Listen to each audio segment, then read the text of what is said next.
সম্মানিত ভাইরা, আসসালামু আলাইকুম ওয়া রাহমাতুল্লাহি ওয়া বারাকাতুহু।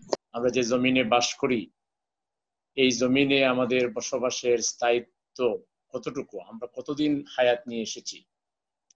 আমরা সবাই একটা হায়াত নিয়ে এসেছি এবং আশাটা আমাদের সকলের একটা সিরিয়ালি হয়েছে, ধারাবাহিকভাবে হয়েছে, কিন্তু যাওয়ার ক্ষেত্রে কিন্তু এরকম কোনো সিরিয়াল নাই। আমরা সকলে জানি আমাদেরকে মরতে হবে, কুল্লু নাফসিন যায়িকাতুল মাউত। প্রত্যেকটা প্রাণকে মৃত্যুর স্বাদ আস্বাদন করতে হবে। কিন্তু কখন মরব? ইজা জা আজালুহুম লা ইস্তাখিরুনা সাআতান ওয়া লা ইস্তাকদিমুন। মৃত্যু যখন আসবে, এক সেকেন্ড আগেও না, এক সেকেন্ড পরেও না।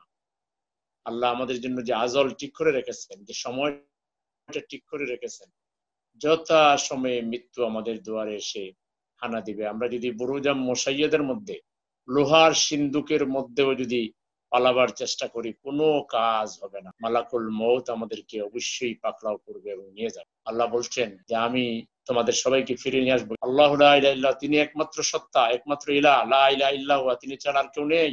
লায়াজমাআন্নাকুম, অবশ্যই তোমাদেরকে ফিরিয়ে নেওয়া হবে, ইলা ইয়াউমিল কিয়ামতি, কিয়ামতের দিকে। লা রাইবা ফি, সেখানে কোনো সন্দেহ নাই।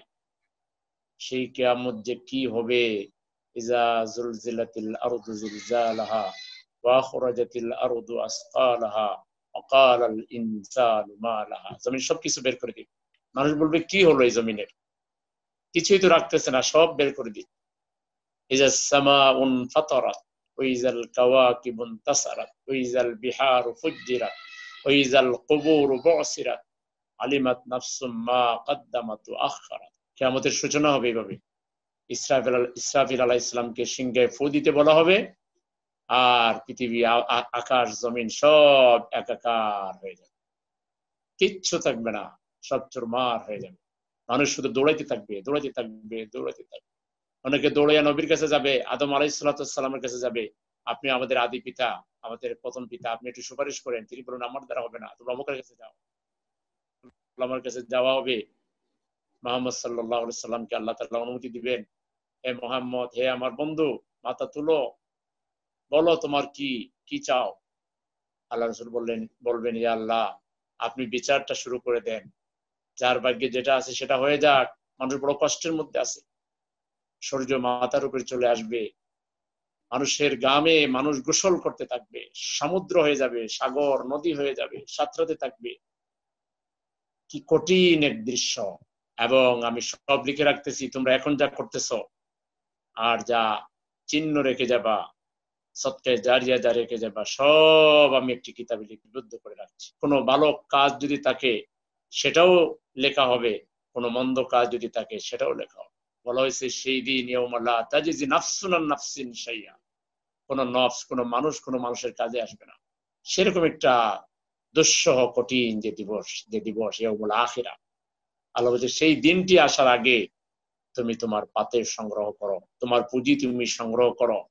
সূরা কাফের ৭ নম্বর আয়াতে আছে, আল্লাহ বলেছেন আমি দুনিয়াকে শোভামণ্ডিত করেছি, এখানে আরামায়েশের জন্য নয়, এটা আমি করেছি তোমরা যেন এটাকে তোমাদের পরীক্ষার উপকরণ মনে করতে পারো, যেটা আমাদের জন্য পরীক্ষার বিষয়।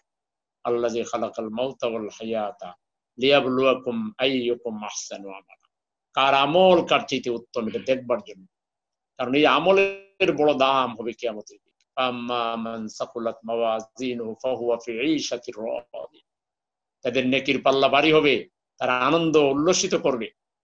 ওয়াজুহু ইয়াওমাইযিন মুসফিরা দাহিকাতুম মুস্তাবশিরা, সেদিন কিছু চেহারা হবে আনন্দে উল্লসিত, শুভ সংবাদ, জান্নাতের সংবাদ গ্রহণ করে তারা উল্লসিত থাকবে।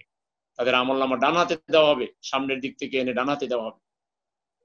আর আরো কিছু চেহারা হবে দুলোমলিন কালিমাযুক্ত, তাদের আমলনামা পিছন দিক থেকে বাম হাতে দেওয়া হবে।